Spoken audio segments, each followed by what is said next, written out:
The light in the grand synod of the Ethelgard did not come from artificial fixtures, but from the captured bioluminescence of the nebula outside, filtered through kilometers of transparent diamond-hard plasteel that formed the dome of the station.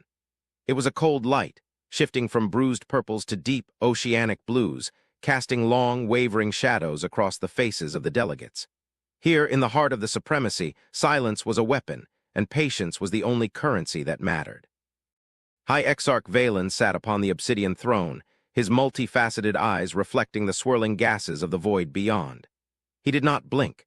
To blink was to show weakness, to admit that the visual processing centers of his mind were overwhelmed by the majesty of his own empire. Around him, arranged in concentric circles of descending height and status, sat the representatives of the 12 tributary species. They were a diverse assembly, chitinous insectoids, fluid-filled aquatic suits, towering silicon-based monoliths, but they all shared one defining trait: fear. It was a refined, cultured fear, masked by layers of diplomatic protocol and silk robes, but it was fear nonetheless. The atmosphere was thick with the scent of ozone and the pheromones of anxious dignitaries. They were waiting. They were always waiting for Valen to speak, to decree, to decide the fate of worlds with a wave of his clawed hand. But today the silence was heavier than usual. Today they were discussing the scavengers, the Terrans. Valen shifted his weight, the carapace of his armor scraping against the obsidian with a sound like grinding tectonic plates. He looked down at the datapad hovering before him, a projection of hard light displaying the grim statistics of the border conflicts. The Void Hunters, a species of nomadic, predatory ships that struck from dark space, were encroaching on the outer rim. The Supremacy's fleets were stretched thin, their pristine, white-hulled dreadnoughts occupied with suppressing rebellions in the core systems or guarding the trade routes of the Gilded Sector. They had no resources to spare for the ragged edge of known space, and so the Terran question had been raised. Valen remembered the first time he had seen a human. It had been a pathetic creature, soft-skinned, lacking natural armor, requiring a volatile mixture of nitrogen and oxygen just to survive. They had arrived in leaking, rusted vessels, fleeing a dying world, begging for asylum within the Supremacy's borders. The Council had laughed then. They were not laughing now, but they were certainly not respecting the humans either. The humans were viewed as vermin, useful only for the most degrading tasks. And now, Valen had a task that was nothing short of a death sentence. "The proposal stands," Valen's voice boomed, amplified by the acoustics of the chamber so that it resonated in the chest cavities of every being present. "The Terran refugees request a permanent home, a sector to call their own where they may build a fleet to contribute to the Supremacy's defense. It is quaint." A ripple of low, chittering laughter moved through the insectoid delegates. The aquatic species bubbled in amusement. The idea of humans contributing to the defense of the Ethelgard, whose ships harnessed the power of singularities, was absurd. Humans still used combustion. They still used kinetics. They were savages playing with fire sticks in the shadow of gods. Valen allowed the amusement to settle before continuing. "However, the logistics of the outer rim defense are undeniable. We require a buffer state, a sacrificial lamb to slow the Void Hunters while the Second Fleet mobilizes. Therefore, I propose we grant the Terrans the Antares Wastes." The chamber went deadly silent. The Antares Wastes were not a home. They were a graveyard, a region of space torn apart by ancient gravitational anomalies, filled with the shattered husks of 1,000 dead civilizations and bathed in the hard radiation of a dying, angry star. It was a place where sensors went blind and shields failed. It was where the Supremacy dumped its refuse, the decommissioned hulls of obsolete warships, the toxic byproducts of antimatter refinement, the broken remnants of failed colonies. To give the humans the Antares Wastes was to give them a tomb. "Is this not excessively cruel?" asked a representative from the aquatic authority, her voice synthesized through a translating collar. "Even for scavengers, the radiation alone will sterilize them within a generation. And the resources. There is nothing there but trash, derelict hulls from the First Era, scrap metal, unstable isotopes." Valen's mandibles clicked in a gesture of dismissal. "They are scavengers, are they not? Let them scavenge. We give them the sovereignty they crave. We give them the materials they requested. That the sovereignty is over a graveyard and the materials are garbage is merely a detail of semantics. If they survive, they serve as a tripwire for the Void Hunters. If they die, we have one less refugee population draining our protein synthesizers. It is logical. It is efficient. It is decided." He tapped a rune on his armrest. "Bring in the Terran representative."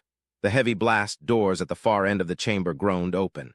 The scale of the room was designed to dwarf the individual, to crush the spirit with the sheer architectural grandeur of the Ethelgard.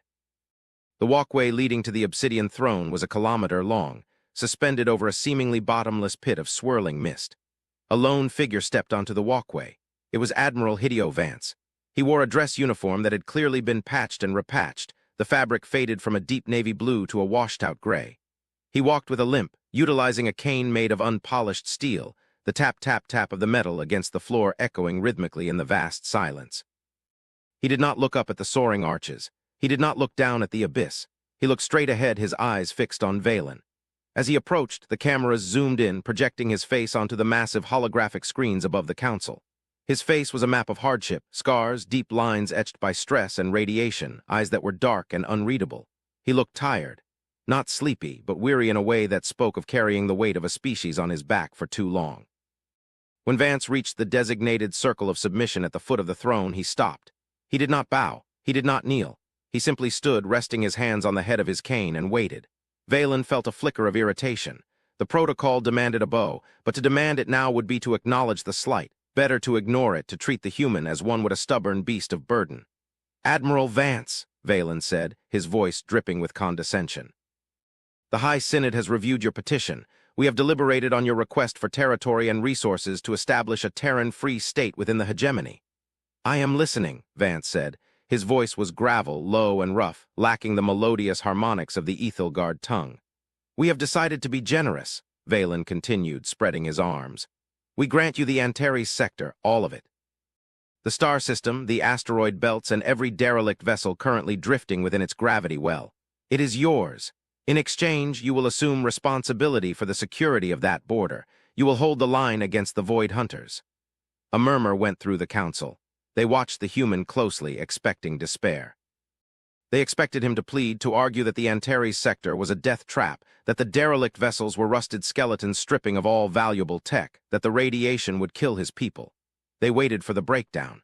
Vance did not break down. He did not even blink. He slowly looked around the chamber, his gaze passing over the gilded delegates, the floating platforms, the displays of infinite wealth. Then he looked back at Valen.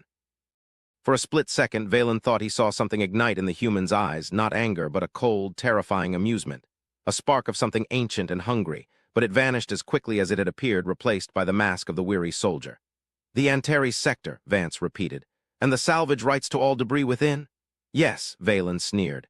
"Every scrap of twisted metal, every leaking reactor core, it is all yours, human. We give you our trash. Build a kingdom from it if you can." Vance nodded slowly. "Trash," he whispered, the word rolling around his mouth as if he were tasting a fine wine. "You give us the broken, the discarded, the dangerous." He paused, and the silence stretched, taut as a bowstring. "We accept. The Terran Federation thanks the High Synod for its generosity. We will take your trash, and we will hold the line." He turned and walked away. The tap-tap-tap of his cane was the only sound in the room. He did not look back. If he had, he might have seen the confused glances exchanged between the Authari and the silicon monoliths. There had been no fear in the human's voice. There had been no hesitation. It was almost as if he had been given exactly what he wanted. But Valen dismissed the thought. What could a scavenger possibly want with a graveyard? 3 standard cycles passed. In the timeless courts of the Ethelgard, 3 cycles was a blink of an eye. It was barely enough time to draft a new trade agreement or terraform a small moon. But on the border, 3 cycles was an eternity. The Supremacy had heard nothing from the Antares sector. No distress beacons, no requests for aid, no reports of colonization. The sensors pointed at the sector showed only the usual chaotic static of the radiation storms. The humans had simply vanished into the smog of the graveyard. Valen had assumed they had died, their leaking ships torn apart by the gravitational ears or their crews succumbing to radiation poisoning. He had written them off, a failed experiment in charity. The council had moved on to more pressing matters, the rising price of dark matter or the fashion trends of the core worlds, the minor skirmishes with the Void Hunters. But the skirmishes were no longer minor. It began with the loss of the pristine Dawn Asterisk, a heavy cruiser patrolling the trade route closest to the Antares border. It vanished without a trace. Then a convoy of ore haulers. Then a listening post. The Void Hunters had gathered in numbers the Supremacy had not anticipated. They were not just raiding, they were invading. And they were bypassing the Antares sector entirely, treating it as a wall, and funneling their forces through the narrow corridor that led directly to the rich inner worlds of the Supremacy. The war room of the High Synod was a place of controlled panic. Holographic displays bathed the room in red light. Admirals from a dozen species shouted over one another, pointing at the tactical map that showed a massive red wedge driving deep into their territory. "The defenses at Kelvin 4 have fallen," shouted a sub-commander. "The Void Hunter fleet is estimated at 4,000 keels. They are using swarm tactics. Our targeting computers cannot track them all." Valen stood at the center of the chaos, his mandibles twitching. This was impossible. The Supremacy's fleets were superior in every way. Their shields were impenetrable, their beams precise. But the Void Hunters were fearless, throwing themselves at the heavy ships in suicide runs, overloading the shields with sheer mass and kinetic impact. "Where is the Third Fleet?" Valen demanded. "En route High Exarch, but they are days away," the frantic reply came. "We have nothing between the Hunters and the capital sector except the Antares Gap." "The humans," Valen spat. "Have they reported in? Are they engaging?" "Sensors are negative, Exarch." "The Antares sector is silent. The Void Hunters are ignoring it. They know there is no threat there. They are flanking us." Valen slammed his fist onto the console. "They are cowards. They hide in their garbage heap while we burn." Suddenly, the sensor officer, a usually stoic silicon-based entity, let out a sound that was like rocks grinding together in terror. "Exarch, massive energy spike detected. Origin, Antares sector. Magnitude. Scale is error. Rerunning diagnostics." "What kind of spike?" Valen snapped. "A reactor breach. Did the humans finally blow themselves up?" "No," the officer said, and the vibration in its voice shook the floor plates. "Not a breach, an ignition, multiple ignitions. Exarch, the energy signature is dirty. It creates interference across the entire spectrum. It is massive." On the main tactical display, a new icon appeared in the Antares sector. It was not the blue of the Supremacy, nor the red of the Void Hunters. It was a jagged, ugly yellow. And it was moving. "Visuals," Valen commanded, his heart rate spiking. "Give me long-range visuals." The screen flickered, struggling to penetrate the radiation clouds of the Antares wastes. Then the image resolved. The silence that fell over the war room was absolute. It was a silence born of a primal, instinctual horror that transcended species and culture. Emerging from the nebula was not a ship. It was a moving world. It was a monstrosity of engineering that defied every aesthetic and aerodynamic principle the Ethelgard held dear. It was asymmetrical, a chaotic amalgamation of 1,000 different hulls welded together. Valen recognized the shattered spine of a dreadnought lost centuries ago, now serving as a mere support strut for a massive, glowing engine array. He saw asteroids, hollowed out and bolted to the flanks, bristling with kinetic cannons the size of skyscrapers. He saw plates of lead and neutronium, crude and unpainted, scarred by welding torches and impact craters. It was a flying mountain of scrap, a cathedral of garbage. It was ugly, it was terrifying, it was magnificent. "Size estimate," Valen whispered, his throat dry. "Length, approximately 40 kilometers, the sensor officer replied, its voice trembling. "Mass, incalculable. It has its own gravity well, Exarch. It is disrupting the orbits of the moons it passes." Ship, if it could be called that, did not glide elegantly like the Supremacy vessels. It brute-forced its way through space, its engines spewing a trail of radioactive fire that was hundreds of kilometers long. The sheer force of its thrust was tearing the nebula apart behind it, and it was heading straight for the flank of the Void Hunter fleet. "Hail them," Valen ordered, though he wasn't sure why. "Channel open," the comms officer said. "Audio only. Signal is extremely degraded by background radiation." Static roared through the speakers, a sound like a hurricane of iron filings. Then a voice cut through. It was Admiral Vance, but it sounded different. It sounded amplified, distorted, echoing as if spoken from the bottom of a deep well. "This is the TFS Golgotha asterisk," the voice ground out. "We accept your donation of refuse. We found it. Instructive." "Admiral Vance," Valen stammered, losing his composure. What is that thing? You gave us trash," Vance's voice came back, cold and hard as the vacuum. "You gave us the broken hulls of your ancestors. You gave us the radioactive hearts of dead stars.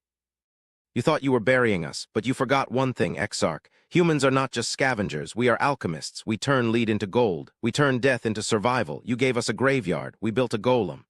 The transmission cut with a squeal of feedback. On the screen, the Golgotha began to fire. It did not fire clean, precise beams of coherent light. It fired nightmares. Massive railguns, powered by reactors that ran dangerously close to critical mass, launched slugs of solid tungsten the size of city blocks. The projectiles smashed into the Void Hunter ships, not piercing them, but obliterating them through sheer kinetic transfer. Delicate cruiser hulls crumpled like foil. Shields designed to disperse energy beams shattered under the impact of gigatons of physical mass. But that was not the worst of it. The Golgotha opened its missile bays, hundreds of them honeycomb-patterned across its uneven surface. It launched a swarm of missiles, but they were not standard ordnance. As they detonated, they released clouds of corrosive gas, nanite swarms, and pockets of localized radiation so intense that the sensors in the war room blinded themselves to protect their circuits. "They are using dirty weapons," a general whispered, horrified. "Biologicals, radiologicals, unstable subspace fractures." "It is a war crime." "It is war," Valen corrected, unable to look away.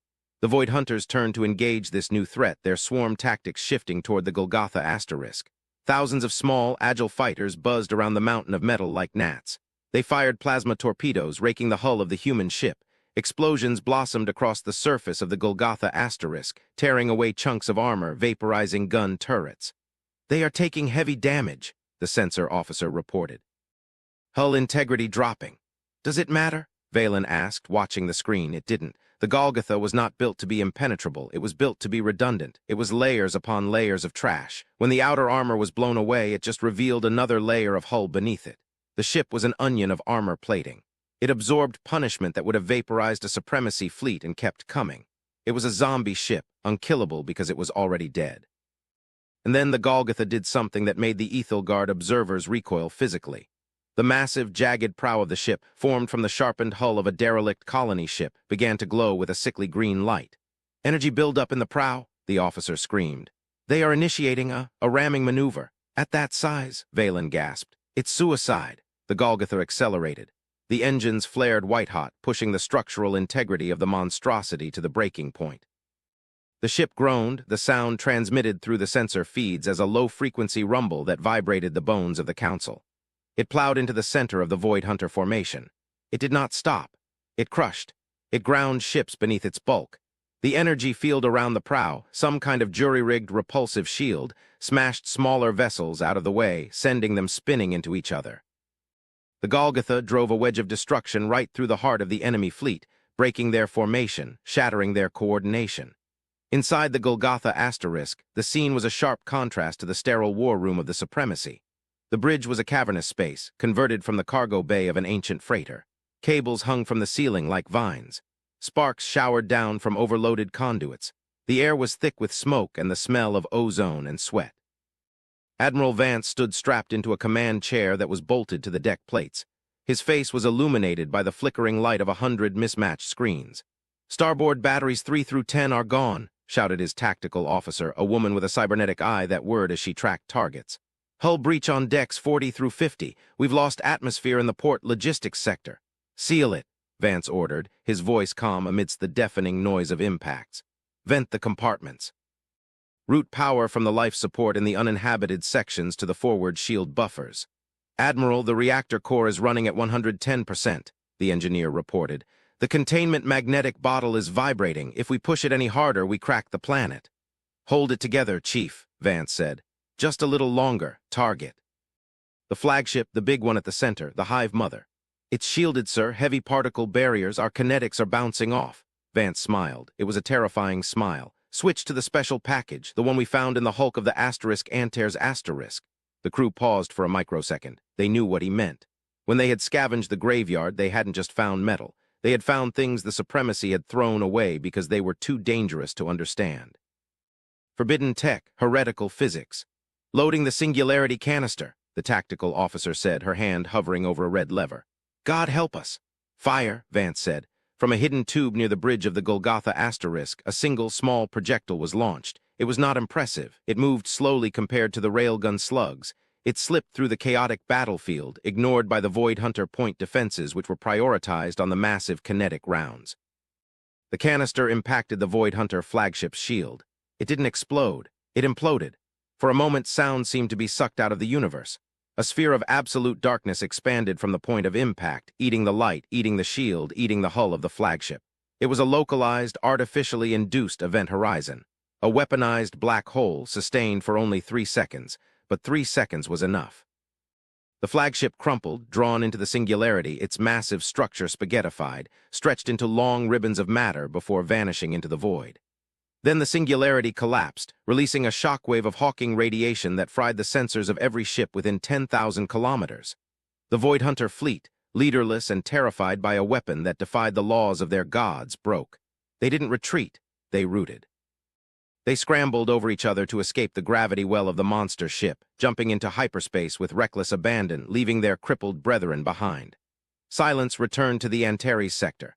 The Golgotha drifted, leaking atmosphere, bleeding coolant, fires burning across its surface. It looked like a wreck, but it was a wreck that had just killed a fleet. In the High Synod, the silence was total. No one moved, no one spoke. They stared at the screen, at the ugly, burning shape of the human warship.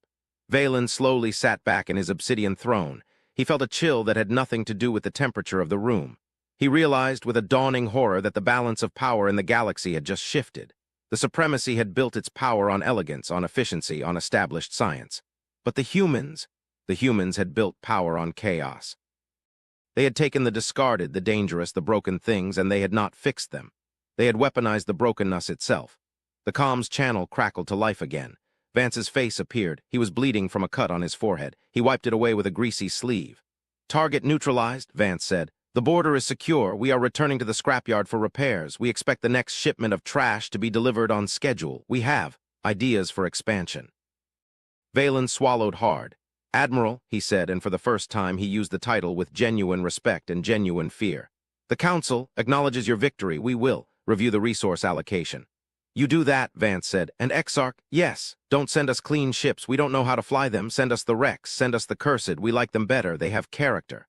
The transmission ended. Weeks turned into months. The legend of the Golgotha spread through the galaxy like a virus. The Ship of Nightmares, they called it. The supremacy, terrified of what the humans might build next, tried to integrate the Terran Federation more closely, offering them clean technology, medical supplies, seats on the minor councils. The humans accepted the medical supplies politely, but refused the tech.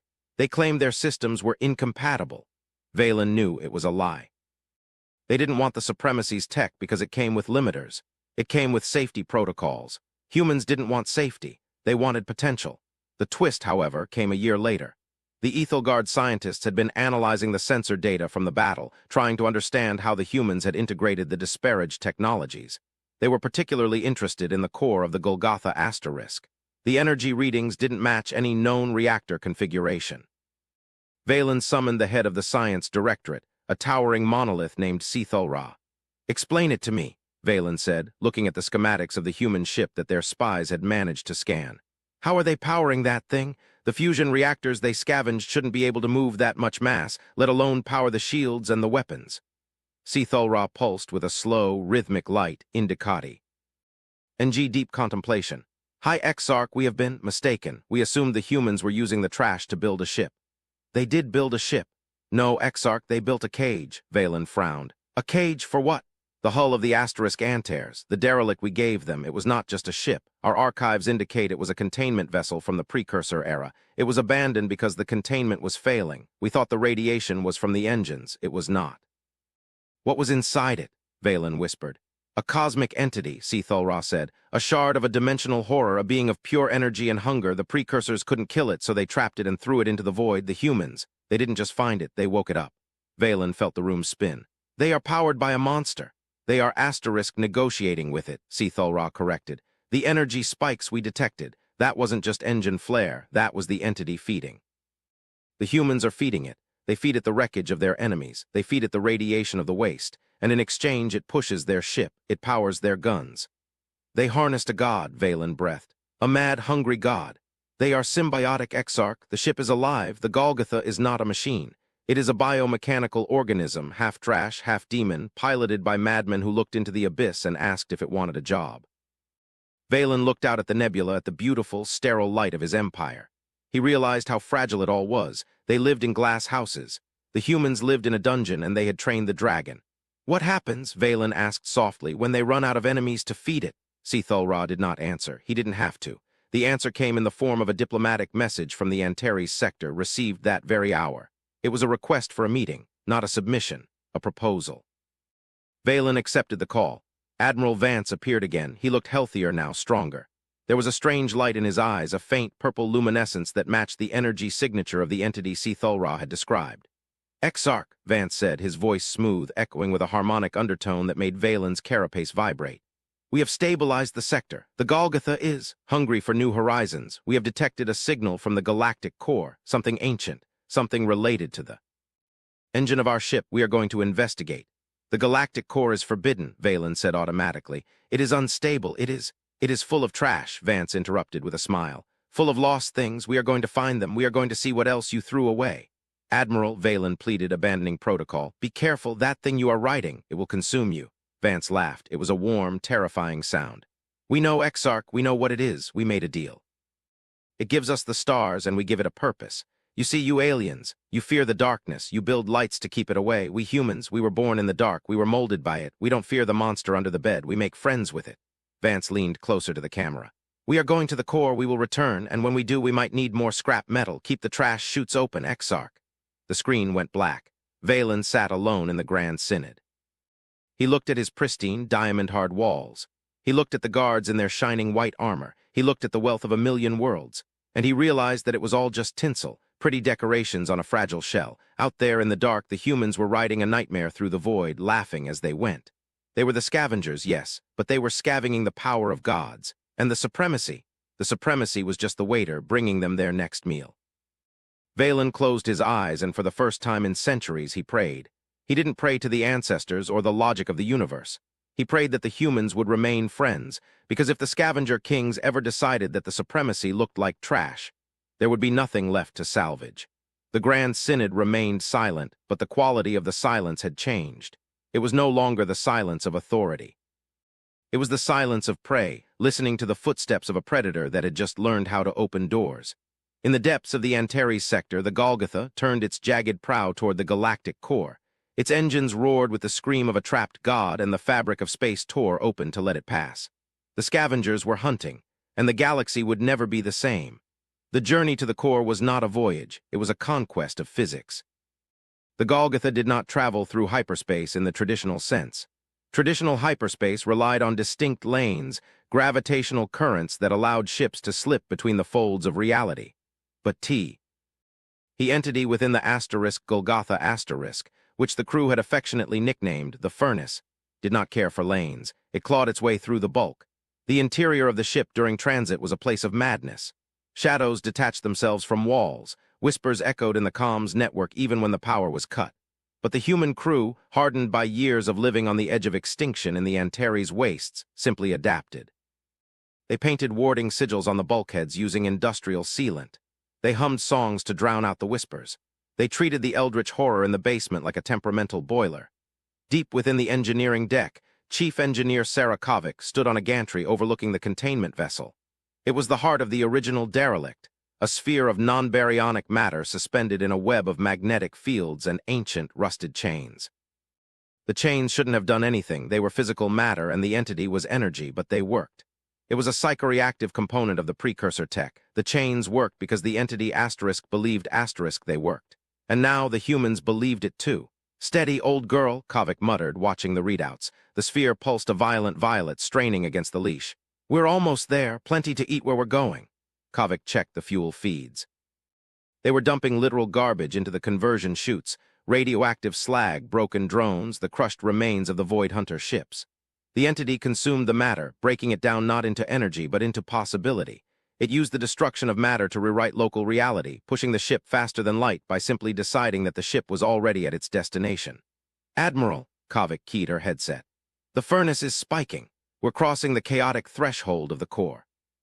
Structural integrity is holding, but the welds on Section 9 are singing. Let them sing, Vance's voice came back. If they break, we'll patch them with the bones of whatever we find. The ship shuddered, a bone-rattling quake that knocked tools off workbenches and sent unstrapped crew members stumbling. Then abruptly the motion stopped. The screaming of the engines faded to a low, hungry purr. We have arrived, Vance announced. Sensors report. On the bridge, the view screen cleared. They were in the galactic core. It was a place of blinding density. Stars were packed so closely together that the night sky was a solid sheet of burning white.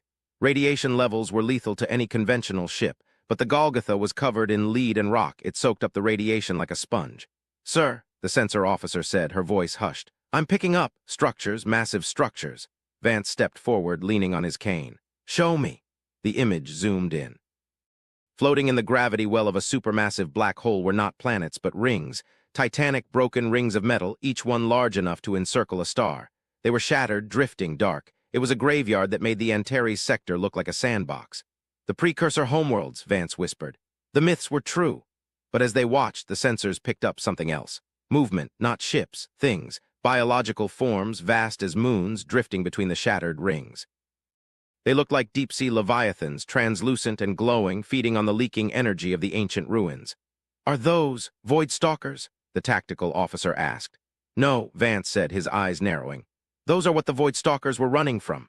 These were the cosmic predators, the entities that grazed on civilizations, and there were dozens of them. They turned slowly, sensing the arrival of the Golgotha asterisk. They sensed the furnace. They sensed arrival. Admiral, the comms officer said, panic edging into his voice. I'm picking up a psychic broadcast. It's overwhelming. They're telling us to submit. They're telling us we are dust. Vance gripped his cane. He felt the fear trying to take root in his mind, the primal instinct to curl up and die before these titans. He pushed it down. He channeled the cold anger of the Antares wastes. Open a channel, Vance said. Wideband, psychic, radio, subspace, everything we have. Channel open. Vance stared at the screen, at the monsters that dwarfed even his mountain of trash.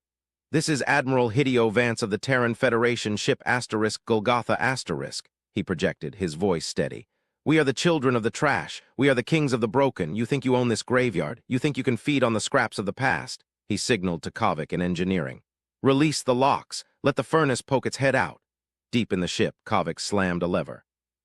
The magnetic chains loosened. The violet sphere expanded, its energy bleeding through the hull of the Golgotha *, wrapping the ship in a shroud of eldritch fire. The Golgotha transformed. It was no longer just ship, it was a burning avatar of the entity within. A skull-faced demon made of scrap metal and hate wreathed in purple flame. The leviathans in the void recoiled. They knew this energy. They remembered it from the dawn of time. We are not dust, Vance roared, his voice amplified by the entity itself booming across the psychic plane. We are the recyclers, and we have come to clean up the mess, the Golgotha charged. It didn't fire missiles. It didn't fire railguns. It extended grappling hooks, enormous chains of carbon nanotube and adamantine tipped with magnetic claws. It latched onto the nearest leviathan. Reel it in, Vance shouted. The furnace is hungry. The ship dragged the cosmic beast toward its maw. The leviathan thrashed, firing beams of pure antimatter, but the Golgotha *''s trash armor just absorbed it, the energy feeding the reaction. The crew of the Golgotha cheered, a savage, triumphant sound. They were fighting gods with grappling hooks and garbage trucks, and they were winning. Far away in the safety of the Grand Synod, High Exarch Valen watched the long-range telemetry that had finally trickled in. He saw the energy readings. He saw the impossible battle. He stood up and walked to the window, looking out at his perfect, orderly empire. Prepare the fleets, he said softly. To attack the humans? A general asked, hopeful. No, Valen said, a bitter smile touching his mandibles. To follow them. Humans have opened the door to the core. They are clearing the path. If we want to survive the coming epoch, we cannot be the masters anymore. He turned to his council, the fear gone, replaced by a cold, hard resolve. We must learn to be scavengers too, because the age of gold is over. The age of iron has begun. And in the heart of the galaxy, the warship of nightmares feasted, preparing to build a new future from the wreckage of the old. The humans had been given trash, and they had built a throne. Now the rest of the galaxy just hoped they would be allowed to sit at the foot of it.